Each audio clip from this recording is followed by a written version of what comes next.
The volume of misinformation is insane. You can't overload these cars. Doesn't matter who makes it. I don't know. Like, is that what you do? Like, as a backup?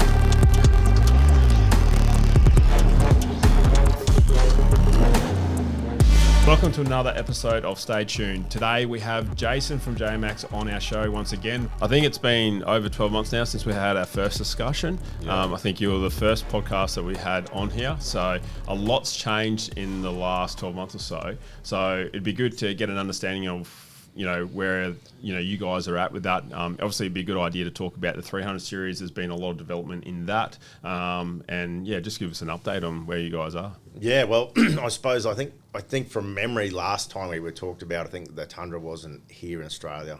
Yeah, I think I just had mine at that stage. It was just starting to roll through, which is interesting. Because we copped a bit of flack online about, me saying the fact that, I think the Tundra would exceed, I suppose a lot of that American truck 1500 market.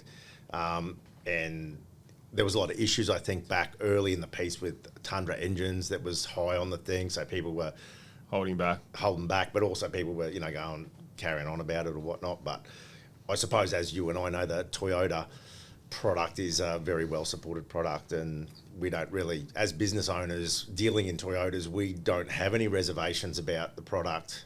Really, because I think, as a manufacturer goes, you see that they'll have problems. Everyone tends to have problems along the way at some point in time, but they always come through, and it looks like they identify and fix problems very well. Yeah. And that's something that's important, I think, with product strength. But Tundra's been an interesting one. It's funny, we've got our one, and also I've been doing a lot of driving in your one as well. And the hybrid version that's in your particular car is a beautiful car to drive. I think, driving that car, the power that's got, it's actually a really nice combo. So I'm sure more people, as they get into it, I know at the moment the numbers they're producing in Australia, about a car a day is what is actually getting converted from what I've been told. So there's still limited numbers of that car here. I think they're starting to ramp that up a little bit larger now. So it would be interesting to see over the next coming year how many more come through. But you only have to see what's in your workshop and, what we've seen come through, that those numbers are starting to increase. Yeah. It'll be interesting to watch a little bit closely in that space and see what happens there. Well, we've now completed and submitted our SSM for the GVM space. Yep. So we've also done not only GVM testing, we've done robotic ESC testing, we've done GCM testing to LS16, which is the equivalent of the overseas Davis Dam test. Yep. With outstanding results. Yep. And, we look at vehicles on the market where to get to these bigger numbers, we always say if you want bigger numbers, you've got to do more work. So if you want to increase the GVM, the GCM, BTCs, you need to start doing work. I think what we found with the Tundra was we didn't need to do a lot of work. Yeah. The car is very, very capable, and I think, as I probably stated earlier in that last podcast, when you look at the chassis suspension design of a Tundra, it's a 300 on steroids as far as it's a bigger version of a 300. That's something that is probably going to get a lot of interest around, and I've seen lately a lot of 1500s in the Ram, great truck and setup, but they're having some problems there with guys that are, loading them right up, and I know there's some issues there with suspension and so forth, what they've been doing, and seeing some issues with chassis that have been cracking. Definitely not something you want to see with any car. It's also concerning to see those sorts of things happen. I know there's probably a lot more Rams out there than there is Tundras at this stage, but from I guess an engineering design and a chassis design, do you see the differences between those two cars? Oh, 100%. Yeah, the Tundra's on another level compared to a lot of that other American 1500 market. But in that, I suppose, Ram defense, a lot of the chassis issues come from inadequate suspension. Yep. So it doesn't matter what car you get. If you buy doesn't matter what car you buy, if that car bottoms out, right, you're going to have a problem. You're going to have a problem. Or you're going to put all that energy. So it's going to go somewhere. As a business, we've had federal approvals for Ram 1500s for years. Yep. Doing DS, DT with zero chassis failure. Yeah. However, we've made sure that the suspension can do the work. The vehicle's got, internal bump zones in the shocks.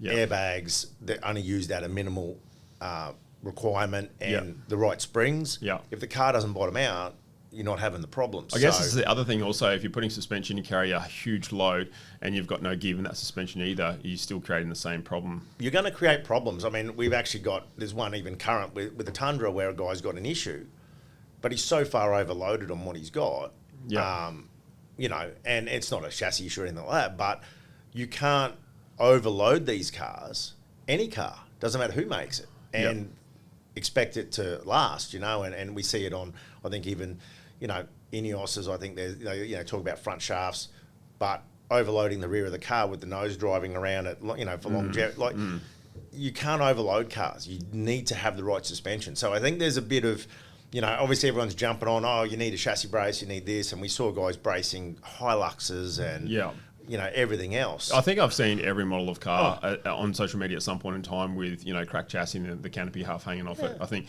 everyone's seen that, and all different makes and models of cars. So I totally agree with how you load the car and what you do with it. You only have to be, you know, if you're in the trade and you understand by putting some of these heavier cars on the hoist, and you can see the flex between the top cab and the back of the canopy when you start to lift the car, you know, and that's supporting it from a chassis which is a little bit more in center from where the wheelbase is. But it's amazing the flex that the chassis gets just in general for that, you know. The other issue that you see is every man and his dog with a laser cutting machine and a welder is cutting bits of steel, claiming they're chassis braces and welding them to chassis. Yeah. With no evidence to show that they're actually doing any improvement or causing more problems. Yeah. You know, I've heard of guys strengthening chassis using 40 kilos of steel. Yeah, wow. And I was like, what? You know, and we've got engineers. So I'm guessing that's just trying to plate the outsides of them to and not actually gusset and do things 100%, correctly. Yeah. and it's just marketing because, oh, hey, we can strengthen your chassis using everyone's fear to create work when it's probably not needed. Yeah. You know, we've had cars come in, you know, and our engineers have looked at it and just gone, sorry, but we're not going to touch that car because the welding that's been done to that car, adding bracing, adding plates, you know, with nothing that backs up the evidence that shows that it actually does anything. Yeah, that's really interesting. So moving into the 300 series now with obviously the Tundra, and you said that the chassis is very similar. So you explain to us, the chassis on the Tundra, obviously it's got to be longer than the 300 series. Yep. Is it thicker in areas and so forth for that weight capacity? To be off the top of my head, I probably too many vehicles under my scope at the moment. I'm losing the detail off the top of my head like I used to, just purely because of the sheer volume of what the business is now incorporating, and I'm now having to dish that sort of stuff out to my team and my managers. I used to be across every number and fact and figure, and I just struggle to retain it now. But going down that path, it is very strong. The 300 chassis is exceptionally strong as well. Yes. So in the 300, it's actually using 3 types of metal in that chassis. Yeah, right. So it's not just one type of steel. Yeah. There's a stranic in there, and there's a few different metals, so that when we do our chassis extensions, we're using 3 types of material when we do that extension. Yeah, right. Now, I would assume there's probably people that are still using, you know, probably 350 and just extending stuff. But when you do all that analysis on the metals and work what it out is, what the right thing is to do. It's more complex than previous ones. That's an extremely good point. Like, how do you market that, or how do you even really explain that to a customer and say, hey, these are the details that we go through with an R&D process? And we're only talking about this the other day, that R&D is a word that gets used so much by a lot of different people, but, you know, even some of the biggest companies that I've come across, they talk about R&D and there really isn't any, you know, and a lot of the time it's like when you dive into something and really start to understand what needs to be done, I think it's really important because it's really hard to showcase that to the customer, you know. And you see guys claim, I see, you know, people claiming they're doing robotic stability testing, and we know they're not. Yeah. Because we know there's only one robotic stability place in Queensland that does that test. So, you know, and the problem for the customer is anyone can say anything, and marketing, and, you know, we got the whole,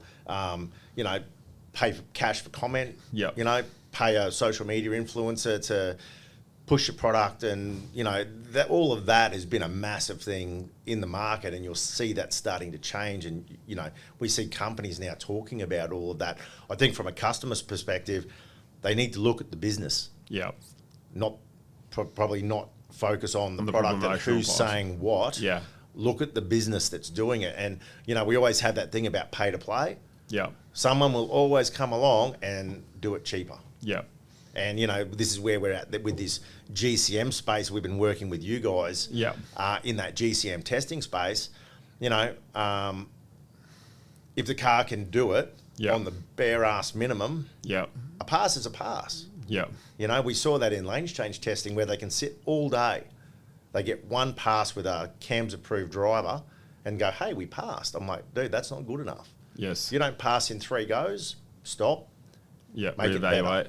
Because go back to the drawing board. The general public don't drive like a race car driver. Yeah, I guess that's really hard. It's hard for the customer to really go through. I mean, the internet's so full nowadays. I mean, we have to jump on our phones for 5 minutes, and you find there's so much information getting spammed and sponsored and coming through, and it's like it's really hard to find the way through and get the information that's correct moving forward. And I think it's a good point where you look back at the company and their values and what they're doing, and I think that sort of writes itself. It's really hard to look at someone that's promoting a product and they're being paid for that. It's more of a biased opinion on that product.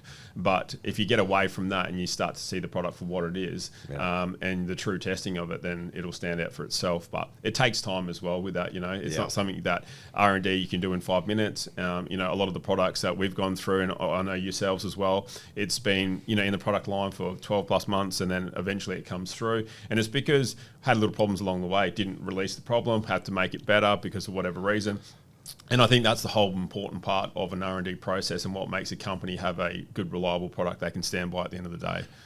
Yeah, and I think too that, we see products developed and released, and then they jump to the next product, and they jump to the next product to race the market to keep going. Yeah. So, we do it as a business, and I'm assuming you would do it as well, is we kind of never stop, If I ever see... It's so funny. There's a new model of car, there's a new thing, and it's like every morning, every day, I'm cursed. Like, every Sunday afternoon or, during the night time, my head will trick on, 3 a.m. in the morning, and I'll be thinking of, what are we working on, how we're moving forward with it and stuff like that. It's hard because it doesn't stop. And there isn't an end point to that. You've always got to be right, well, what are the problems? And I think for me, I'm always searching for issues because I think, that's where people get stuck and to make improvements on them, it's an interesting game. Yeah, and I think sometimes too, you're probably like me where we're probably that a bit over the top, and I see one failure, whilst the failure might not be because of anything to do with us, but someone's pushed it beyond its limits. I'm going, can I fix it? Can I make it better? It doesn't matter what it is. You're always looking for that. For me, if a product never fails, that's the ultimate goal as a business owner. And and I think for us, we're not corporate businesses. We're business owners, and we're invested in what we do. And I think we're always striving for the top. Yeah, I think we found that back in the early days, if we go back, 6-7 years ago, where cash cans and secondary fuel filters would come to the market. I know it's a little bit off subject, but as an example, we thought that was the right thing to do because it was a knee-jerk reaction into what everyone was doing at the time until we started to analyse the data from that, and then that's when we realised, hey, we need to change the way we do things. And since then, I think we've had learning curves that now we tend to not follow what anyone else is doing, not looking at their data, just gathering our own so we know it's true, because there's so much stuff out there that you just can't be 100% sure that it's right unless you gather it yourself, and I think that's important. Yeah, and I think what we see on a federal space, which probably, obviously we're on that federal space for pre-rego, and, if you look at what companies are doing, you can't really follow that. The reason for that is there's 2 sets of rules. There's the federal rule where they hold the company liable. And then there's post-rego where the state takes liability and the state says, here's our limitation. And people go, well, why is there 2 sets of rules? So if you follow the market and you watch what everyone's doing, it's their appetite for risk. So if a company says, hey, let's be on top of the market, let's push the boundaries, let's push the limits, that's a risk analysis for that business. So what's the risk, whereas we always come at stuff from a 0% risk. We want 0 risk. So we want to comply to pre and post-rego everywhere we can. And that we've spent, bucket tons, especially in the last 12 months, completing post-rego VSB 14 stuff to, for GVMs, GCMs, tow capacities, lift, tyres, all of that stuff, so that, not following what everyone else is doing, but going, here's our standard. Would you say, I know the cars that you have in your fleet, and I always know that they're not always here because they're, obviously going through testing and stuff like that, but would there be a single time that you wouldn't have something in testing? Like, there always seems to be something in testing. Yeah, no, we have, I think we worked out the other day, we got about 14 cars. Yeah. Some of them disappear for 4 or 5 months at a time. Yeah. Because we'll go through testing. And like I say, we always say, a pass isn't a pass. I'm looking for something greater than that, And there's some cars we've just gone, like 70 series, for example, with robotic testing. That is now a requirement in every state. Yeah. If you don't pass a robotic ESC test, there is no lift over 50 mil. There is no tyres over 50 mil, period. There's been guys trying to dodge around it using what they call loopholes. Doesn't exist. That car, nobody has passed ESC in Australia, ever. So lift and tyres on that car are absolutely dead, under 4.5 tonne. We can't go any further. We've gone, that's it. But we've ESC tested 300s, Tundras, Ineos, Prado. We're doing all of that testing so that we can tick that pre and post rego box. So something I wanted to just touch base on was the GCM upgrades that you've got going on, because you've got a big rollout that's happening in the GCM stuff. We have. And that's a space that a lot of people are building a lot of interest around, and it's something that hasn't been able to be done before until just recently. So did you want to elaborate a little bit on the GCM and your position on it? So I suppose we're GCM, on a federal level, right? Remembering that on a federal level, the federal government holds the manufacturer liable for that. There's no test requirement in that space. So the SSM, second stage manufacturer companies, can claim GCM all they want. There's nothing to stop them because they become the manufacturer. There doesn't have to be any test evidence. There doesn't have to be anything. When you go into the post-rego world, they are saying, some states like New South Wales and Victoria go, okay, we'll accept GCM if you've got evidence. What evidence? So there was only a Davis Dam test, which was in the US. The problem was the test was a specific road in the US. No one's sending cars to the US to do this testing, right? Yeah. So obviously, how do we bring that test to Australia? Now, there is a dyno trailer, which we invested in one with AEP in Townsville as being the only GCM facility in Queensland. Worked with TMR and AEP to produce this GCM, and worked hand in hand with them all the way through the steps, because Queensland went to the effort of legislatively approving a GCM test. Now, no other state in Australia has done that. Mm-hmm. The way the state looks at it is the state always comes at everything from a liability, because people say, why can I do it pre-rego but not post-rego? Yeah. Two different rules. Yeah. Pre-rego, manufacturer responsible. Yeah. Post-rego, the state has some liability in that. So from a liability perspective, they said, you must pass VSB 14, otherwise we have liability. So they want zero liability. A lot of engineers in most states are required to have indemnity insurance. Yeah. I don't know that that exists in Queensland. So there's a whole liability issue that comes along with it. We talk about companies fitting illegal parts to cars, and so litigation and liability. And it's only a problem when someone obviously gets hurt, has an accident, something goes wrong. So, making sure that you pass all these things. So Queensland went out of their way, and it took about 3 years for us to work through that with them. Yep.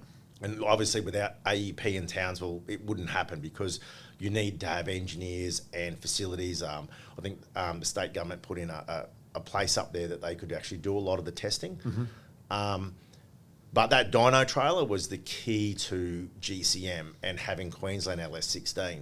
So, and that all comes around temperature testing. So not just gradability, so being able to take off on a gradient, move the mass, reverse up the gradient, keep all your engine, gearbox, differential, driveline. It monitors everything. And the fact that Queensland have set that standard, obviously they've done it well. Yeah. Otherwise they wouldn't legally sign off on it. Yeah. So that's what we've been going through for the last 3 years. I guess that comes down also, like you say, it's about liability, but ultimately I can see that it's about safety for, the customer, because they're just wanting to ensure that they can carry the load safely. You see so many horror stories of people with, overloaded cars and stuff, and having accidents on the highway with caravans and so forth. And it happens all the time. Mate, out on this stretch here on the sunny coast from, obviously Brisbane is a big hub for caravans and the sunny coast, and they drop 1 or 2 every week out the front of you, don't they? All the time. And the highways are shut down and vans are always twisted up and turned over. And it's quite dangerous. I think been quite fortunate this year where there's no major fatalities in that sort of space, but it's only a matter of time, especially with the amount of accidents that are happening. And you can see they get unstuck, and it's quite innocent as well. Like, if you're not really up to knowing all the ins and outs of a GCM, GVM, because it gets quite complicated. I think if you've never been in that space, and obviously you live and eat and breathe it, but as a customer coming into that space, there's a lot to understand, work out, and what needs to be right. And that's something that I believe would be hard for them to sort of get through. And the volume of misinformation is insane. Yeah. And part of that testing is not just about the safety and stability and the braking and all of that of the car. It's also the ability of the car to do it and the stress on the car. Yeah. And some of that testing we've done, it demonstrates that some of these cars can do it, but you're putting the car under a lot of stress. So what's going to be the longevity of that car, and then you're giving that car to somebody who may not be mechanically minded. So you need to ensure that when you do it, that the car can do it not only safely, but it can do it for the life of the car. Yeah. As we see they're bringing out the new Super Duty, which is a 4.5 ton GVM with a Ranger engine. Yep, reduced in power slightly. But the reason they've done it is to make that engine have longevity because it's moving more mass. Yeah, 100%. When you generate, obviously, more power, more heat, but when you add more weight, there's more load, more heat generated. So you got to move that heat somehow. And as you would have seen, whilst we did all of that dyno trailer testing at AEP for that GCM, monitoring all those temperatures, all of that independent testing that we've done together on my dual cab at 4.5 ton, we definitely had 4.5 ton. You definitely had it loaded. Yeah, and we saw those temperatures and how it affected them through that testing. I think there's also is that with that particular car, how we've got obviously some increase in the different oils and bits and pieces make a big difference. I think we've got a video coming out in a couple of weeks' time about the sump testing we've done and the cooling efficiency of a lot of that, and that was really interesting data that we gained from that. But if we go to obviously a lot of the problems that they had with the 300 series engine that we seen in the earlier piece, and if we go back 2 years ago, 21, everyone was buying 300s, everyone was very skeptical, and then there was a few failures, and since then there's probably, I don't know, it's hard to say a number, but I always like to make it bigger than it probably is, and you could say there's maybe 50 cars out of nearly 40,000 or so that have been sold. So there's definitely a range of cars that have had issues, but not all of them have been ones that are heavily modified, some in stock versions, and I'm sure there's a lot of random sort of failures that happen from manufacturing faults or whatever can be in that as well. But I think the thing that we're trying to be working on is that we believe in the product, we believe in the engine and the car itself.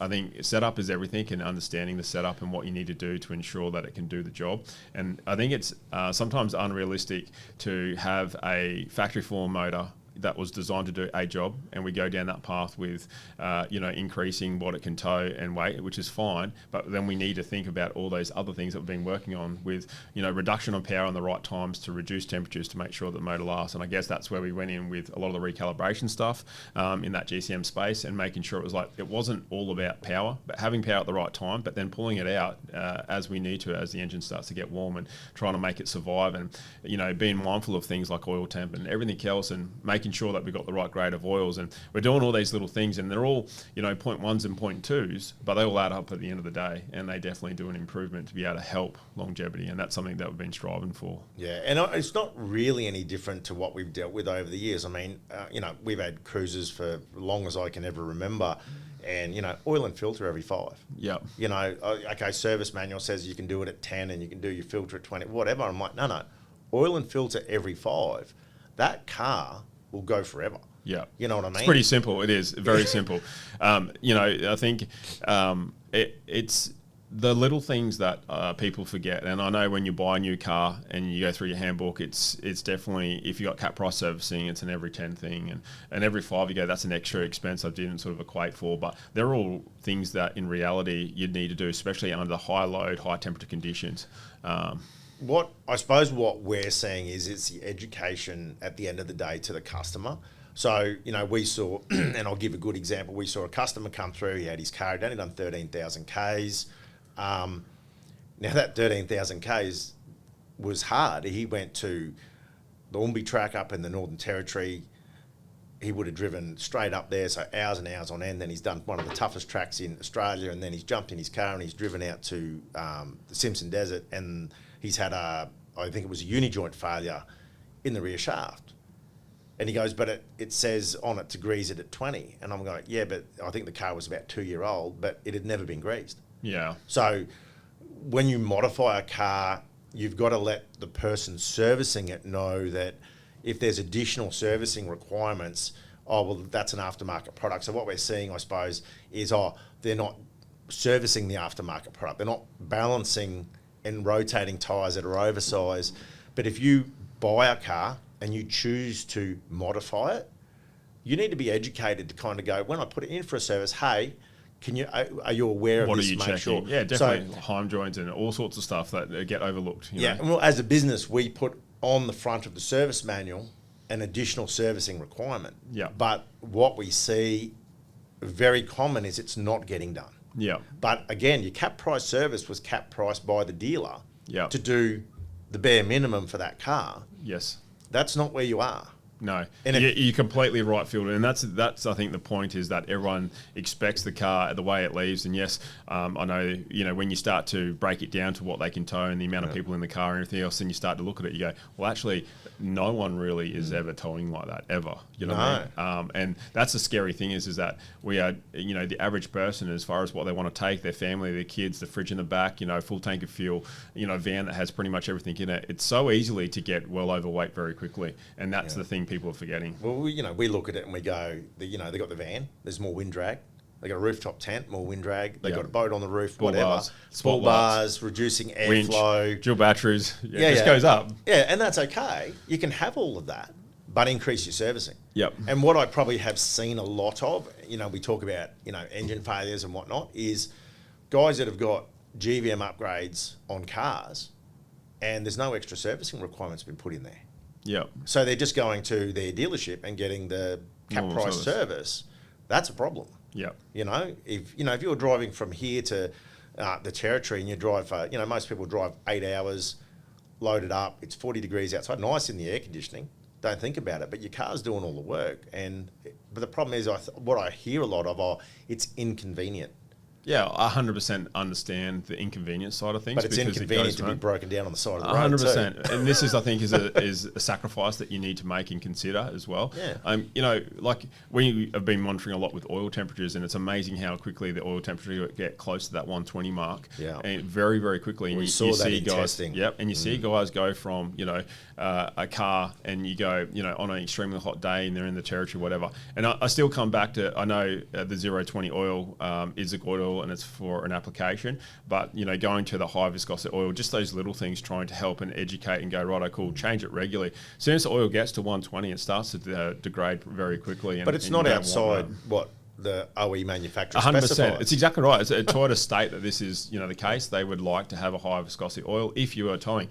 And those cars, I don't really see a car that's not modified. I always see them that they're fairly highly modified. It's pretty rare to get a standard 300 series through the shop that isn't towing something substantial. You don't really see a 300 series towing a camper trailer. You know what I mean? It's not common. Everything is usually over 3.5, and it's bigger vans and bigger tires. Bigger tires, everything. And so it's a really, you could go so far and deep with it, and I think that on an average, I would say that 90% of the cars come in would definitely be over what Toyota would state would be a normal driving condition. Yeah. Well, I think half an hour of idling stationary brought in extra service. Yep. So they claim that. Oh, there's heaps. Yeah, in the D notes, it's about what requires a severe service condition, and there's quite a lot of D notes in there.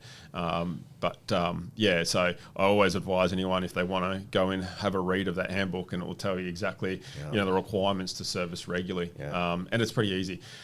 Something that I had noticed as well, a lot of people talk about changing oil every 5,000 k's, and I think the bare minimum, if they, even filter, you can leave the filter on every 10, but just changing the oil every 5 is a positive thing to do, So it's something that, yes, I know can be an inconvenience, but if you're crafty, you can do it yourself, or most mechanic shops can do an oil change, just an oil change very, very quickly, without, too much of a hassle. Yeah, and I think, and this is probably where we're heading as a business, is the education to the customer to understand their obligations. Yes. When they get a GVM, GCM or a BTC increase. Yeah. Their obligations, because it's all right to go, hey, with no information. But when they go to get a service, wherever they go, they need to be aware of, letting the customer know, hey, I have been on a trip. I have been towing, I have been doing that. Then the service guy will go, okay, you do need a major service.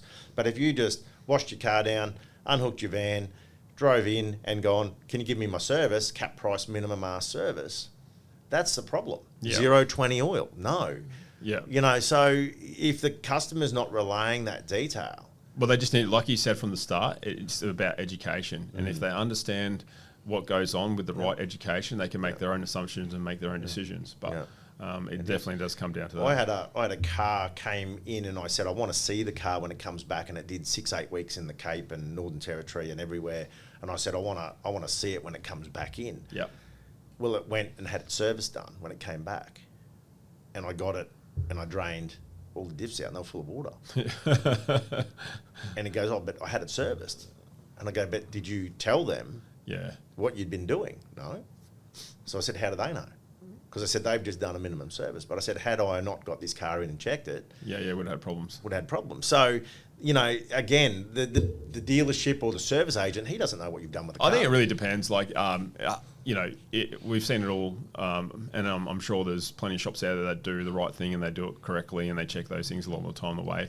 But and saying the same breath, there's going to be shops out there that don't as well. And I think that's a hard one. I think trusting a mechanic and the people that you go to and that have got a good rapport and good credibility. But they don't have a crystal ball either. So if the customer's not telling them, 100%. So it's a pretty simple conversation. I mean, if you've seen a Chop 300 series come in and it's bull dust all over it, they haven't just been to the shops. You know what I mean? Like, common sense prevails, I think, in that aspect. So, so moving forward, what are you currently working on? Like, I mean, we're coming up to the end of the year now. Christmas is soon. This is the silly season coming up, and for us, and I'm sure you guys are the same over that December, January area. It's just mental. Everyone wants to go traveling, trying to get jobs finished off and get everything sewn up and done properly. But what are you guys working on in the future at the moment? What's new? What can you tell us or give us a little sneak peek into what's sort of coming? Anything that we can sort of talk about in that space? So probably for us, the last 12 months, we've invested heavily in this additional testing I was talking about earlier. Yep. So GVMs, GCMs, BTCs. So we've been working on 300 series wagon, 4-ton brake tow. Yep. With the increased GCM, so 4200 GVM with a 4-ton tow and an 8.2 GCM. Yep. Which is obviously some of that stuff we've been working on with you guys. Yep. Obviously the dual cab space, so we've gone into the dual cab space. We are now a federal approved manufacturer for 300 dual cab conversions. We also do 200 dual cab conversions, all with 4495 or even into NB2. We're creating NB2 categories for those as well, which is over the 4500. Yep.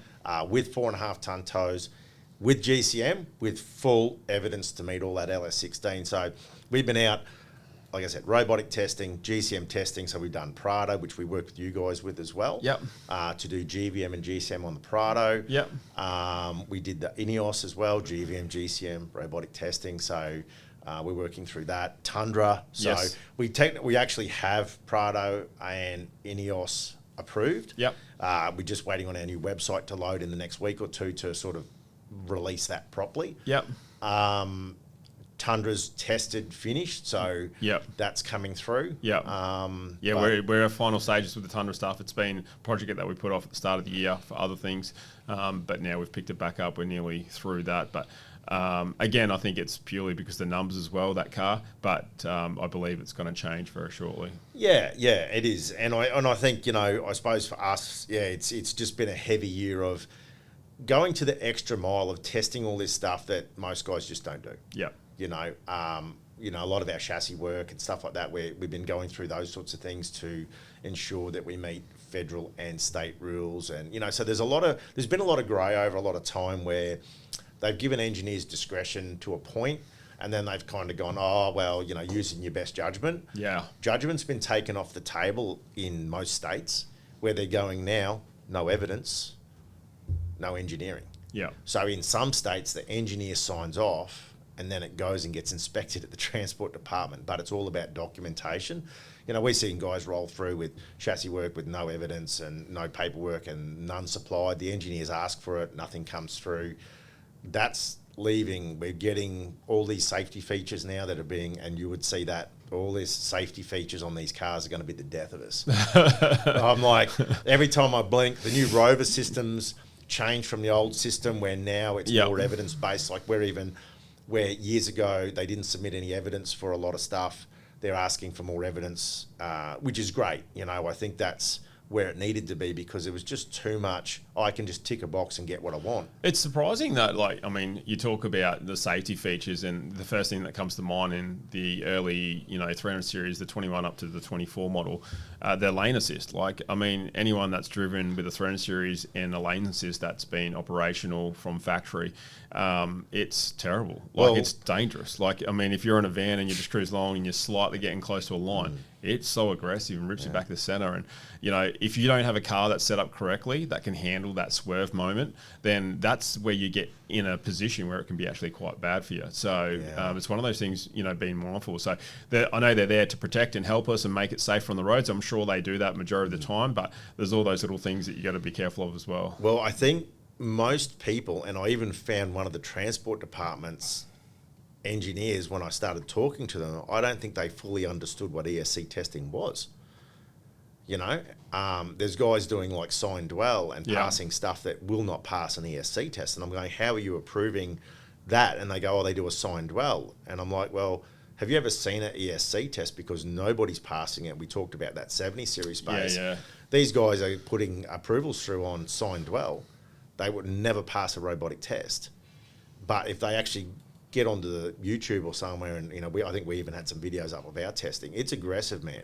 It is so aggressive, and that's why it's got to be done by a robot because it's too hard for a person to replicate. Yeah. But it's all got to do with the safety features built into that car. Yeah. So all the states now and all of the, they say, VSB is a guideline. So a lot of people are going, it's just a guideline. So we don't really have to follow it. We can kind of vary out of it. Mm-hmm.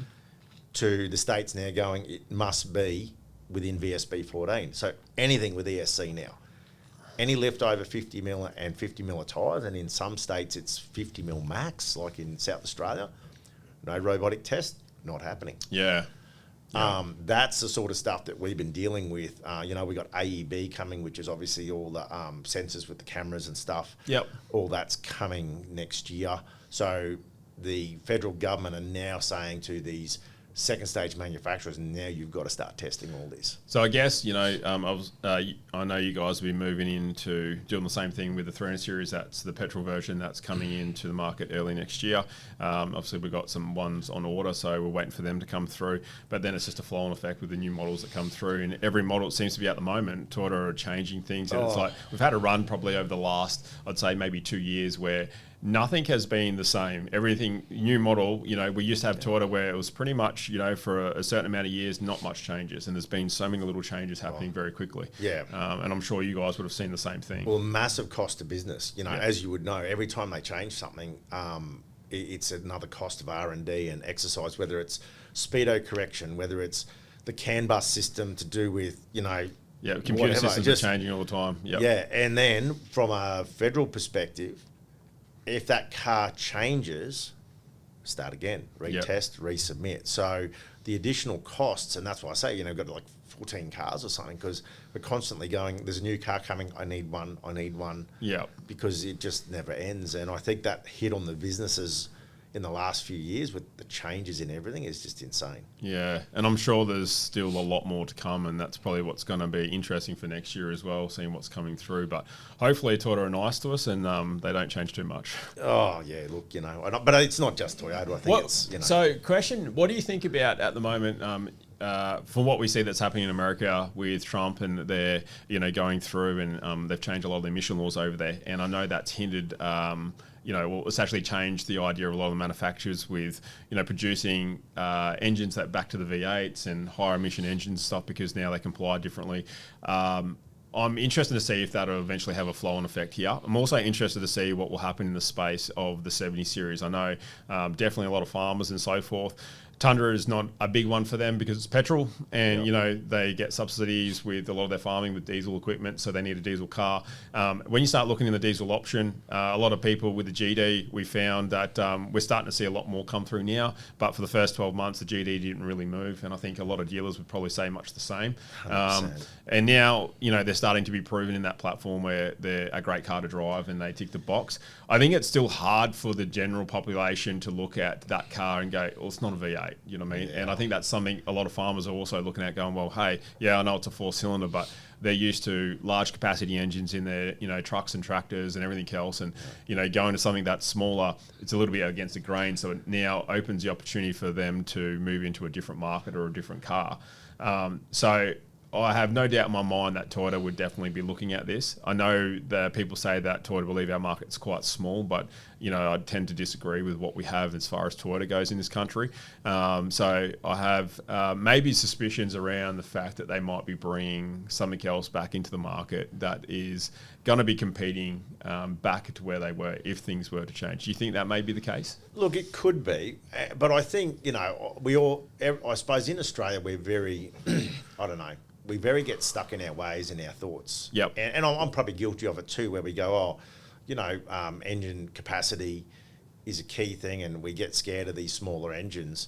But I think technology, we've seen it over the years. The technology is insane. We've seen it in it doesn't matter if it's four-wheel drives or street cars or race cars or smaller capacity engines making bigger horsepower and doing it well and beating everything else.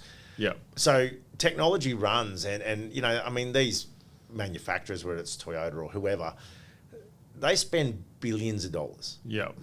And I think the proof's in the pudding. If you look at the products that they bring as they bring them out, and I kind of look at it now differently over the last few years.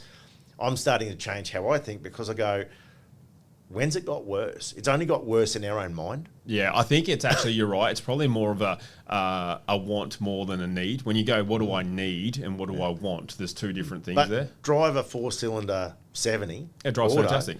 It's actually way better than VD. If it was a V8, you'd be like, I'm done. Yeah, you know what I mean? But because it's a 4-cylinder, and I think you're right. It's just a matter of looking at it differently and going, okay, how does it go? And I guess time will tell to build trust in a product that's changed so dramatically. And I think that will be the thing. But yeah, it's going to be interesting times ahead. I'm really looking forward to what comes out. But that GD being an auto too, that's I know they're bringing a manual, and people go, well, you're going to do anything with a manual. I'm like, why would you buy a manual? The biggest failing part in a 70 series Land Cruiser is the clutch. Yeah. I mean, we do how many clutches a year do we fit to cars? Can't tell you. Just ridiculous. Yeah. Unlimited. Yeah. And the failure is always the clutch, because that's the part that cops the most abuse. So why would you want a 4-cylinder manual? Makes no sense to me. That auto is absolutely a game changer. Oh, I saw that your old car there, and they took it down the drag strip and smoked the doors off of V8, and I watched the comments, and I'm like, but reality of it is, it's auto. That's, 100% makes a big difference. And I think that's probably one of the key features when you go to a GD and a 79, that it is auto. That's the difference. I think time will tell. We're starting to see a lot more come through now. Like I said, the first 12 months was pretty dead with them. But it's consumer confidence. 100%. And we always know when a new model of car comes out. Same goes for the 300 series when they first come out. There wasn't very many getting around. Not many people towing with them. It was pretty quiet on that. Same with the Tundra. The first 12 months when they did a lot of the buyback or rent release, there wasn't many out there in circulation. They were getting data, and then when they did release them, again, a lot of people were like, well, I'm not sure about jumping into something like that because there's not much out there.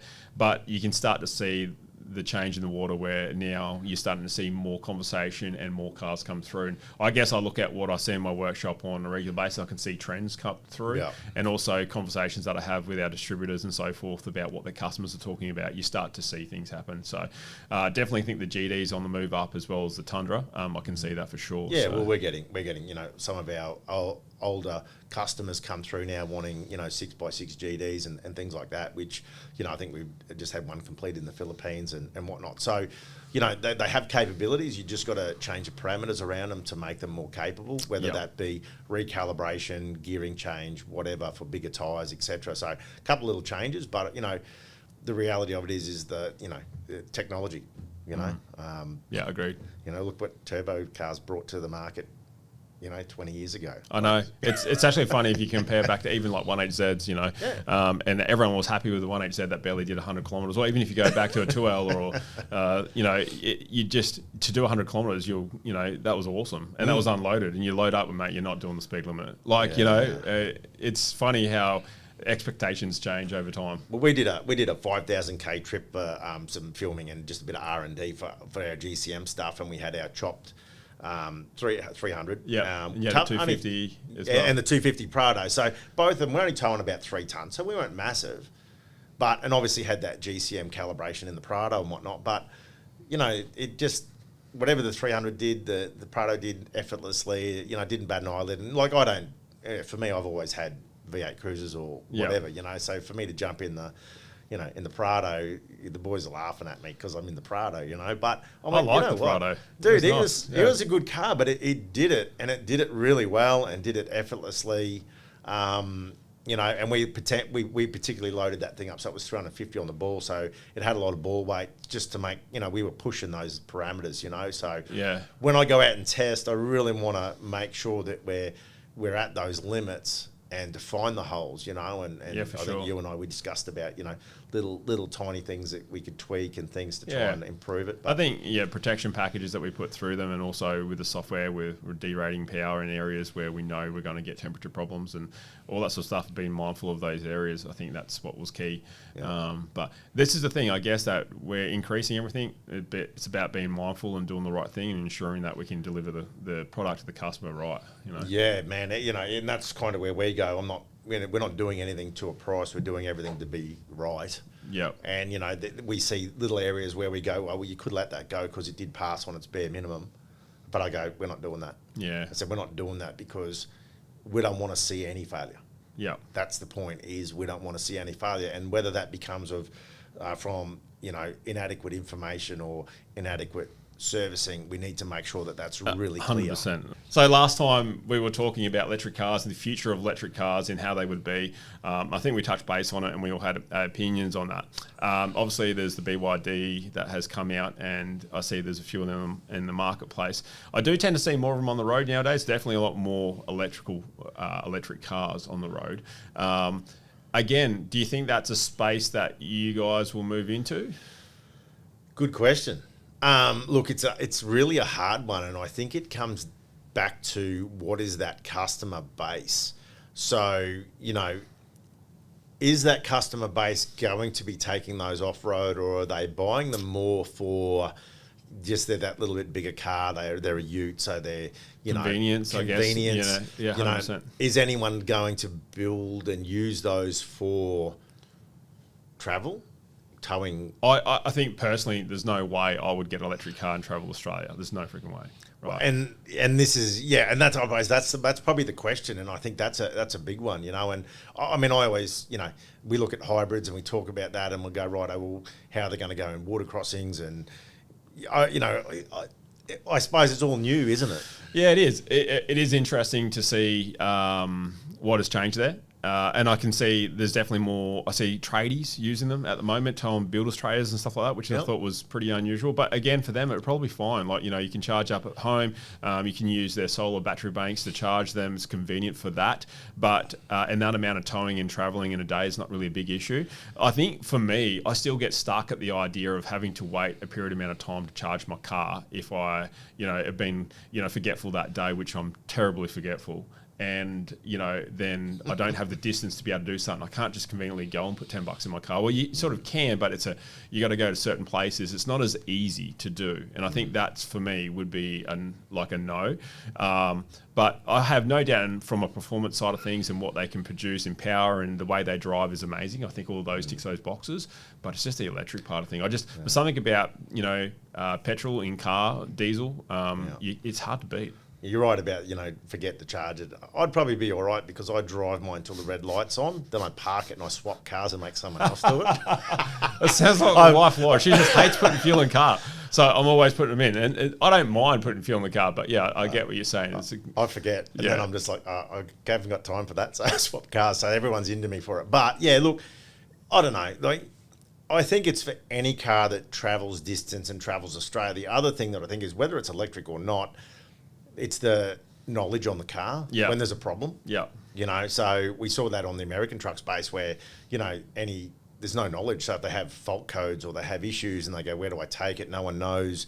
When you go out into remote Australia. Screwed. Like, I just can't see how you're going to be right. Like, you're probably going to have to pack a Honda, generator in your boot or something, but it's a few liters. I don't know. Is that what you do, as a backup? But as we know, all these modern cars with the more safety features and the more stuff, the sensors, as soon as you have an issue, then it's got to be diagnosed and resolved. And where are you? Yeah.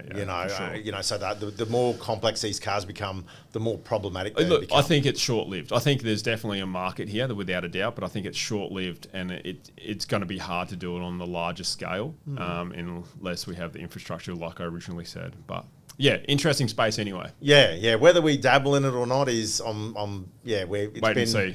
We've been talking about it, but we're not sure as to whether there's anything in that space for us. But time will tell. Interesting. All right, so something that's just recently dropped as of the last few weeks I've seen is a new Hilux with a facelift that's changed. Obviously, it looks like it's more cosmetic. I believe it's still got the same engine gearbox in it as the previous model. I guess you guys will have to go through similar testing with that. Is that case for something that's just a facelift, or depending on what they state there? Yeah, it really depends a lot on when it comes back to physical testing, whether the vehicle's different mechanically, like if there's an engine change, gearbox change. We've seen it on other cars where it's the same bloody car, but they've changed the GVM category. So it's gone from... like they did with the 79. The 79. It wasn't the facelift, I think it was the J7. It wasn't any change to the car except for the fact that they went, if we push it over 3,500, then the manufacturer doesn't have to comply with a heap of other stuff, which I'm assuming ESC was probably one of them, but that it doesn't have to meet those criterias. So by pushing that car into that next space. And then for us, though, that's a new approval. Yeah. Because it was approved initially under 3,500. Now it's over 3,500, even if it's only 1 kilo. It goes into NB1. We have to restart the ball again. So it is painful. What do you think of the look of them? Oh, look, I think, there was a lot of ifs and buts about the facelift on the 70. People like it, people don't like it. I think what I'm seeing with facelifts, like whether you like it or not, Ram was a good one. The headlights are so high. Our ADR's here. So for headlight height under ADR 13, it's maximum of 1,200 mil from the ground to the top of the reflector. Yes. Now, when the light's only narrow and they're already really high, as soon as you try to lift it... Yeah, it might be a problem. It is a problem. It 100% is a problem. So the Tundra is a real problem when it comes to headlight height. Yes. Purely because they're so high. Unfortunately, the ADRs are probably a bit outdated. Yes. Because, let's face it, cars are changing the way they look. They're becoming more futuristic. The lights are changing. The faces are changing. Our ADRs need changing, but the problem is that's legislative. Yeah. So that takes time. Pulling teeth. Yeah. But with all these headlight heights, it is going to be a problem. And I noticed I've seen a photo of that new Hilux. The headlight height looks really high. Yeah, it does. I think I actually like the look of it. I think it's funny. Anytime there's a new model, everyone's like, "Oh, it's a new model, hate it," But it takes a few weeks, and you put some set of wheels on and lift it a little bit, and the next minute you go, "Oh, that looks good," Yeah. Look, interesting look. I do believe the Hilux will be. A bit of a showstopper. I really like how they've gone on a more futuristic sort of look. I think I've seen some renders done up of them, and they look, fantastic. I think they need to improve that. A little bit disappointing that there wasn't any real change. I was definitely hoping for the 8-speed transmission. That's in the Prado. I think that was something that I was hoping they would do. I knew they would stay with the same platform engine. That was a given. But all in all, I think it's a great looking car. But still, for me personally, in that sort of category, I still think the 250 ticks a lot of boxes. So it's a car that I like to drive. I think, the interior of that was nice, and I see the Hilux has adopted that same interior. So that's a great improvement to the Hilux. But yeah, look, interesting. Again, I think it'll be a great seller. Yeah, I think, we've been doing shocks for Hiluxes for a while now. So in our 2.5 and our electric stuff, which you guys have been running in your cars, but we're also doing a 2.0, so I think we're in current development for the Rogue as well at the moment. So when that new facelift comes out, we'll get that in and look at, shock options for those as well. So we've become, I've actually been quite surprised and happy with the 2.0s that are in the 300. Obviously, I've always had your suspension in all of our cars, so, spent a lot of time on the roads with them, but the 2.0s, they ride good. Like, I was very surprised. And, what we wanted to do was sort of bring, I suppose, something that wasn't as expensive. Obviously, when you go to 2.5s and then you go to the electric option, some people go, look, I just don't need that level, which is probably you go, I don't need that level because of what I do with a car.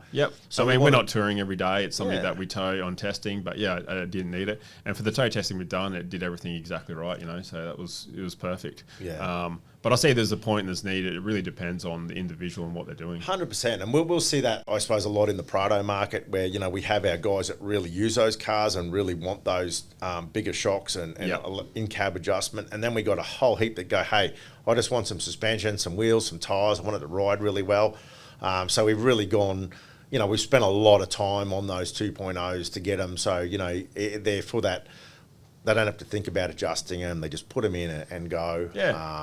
So creating a product that's a bit more budget conscious for those that don't need to go to that top end of the scale. But look, that shock side of our business is just off tap. It is just unbelievable how it's just gone. I kind of surprise myself every day. I just kind of can't believe it. I think it's fantastic, and hats off to you. Start to see a lot of the product. We see a lot of cars with a lot of the product on there. And doing extremely well. So, and I think keeping it local, I think that's probably the big thing that I kind of look at and I go, the fact that we're making those on the sunny coast. You got the control. We got, but I think just from an Australian manufacturer point of 100%. view, everyone's bringing stuff in, slapping stickers on it from overseas. I take a bit of pride, I think, in that fact that, it's we make it here, mate. It's, I think you're right. Everything we get, I've got a lot of fabricators and manufacturers, as you know, and getting everything made here, it does come at more of a cost, and you actually get less margin at the end of the day, and that's the truth behind it all. But I feel as though it's more important to have a quality part that we can control and keep in, the chain of having people here and provide the jobs and, the stability that we have in this country, and I think that's really important moving forward. And I think we get too accustomed with ordering parts. I mean, look, small moving items, I think anyone would get them overseas because it's just easier.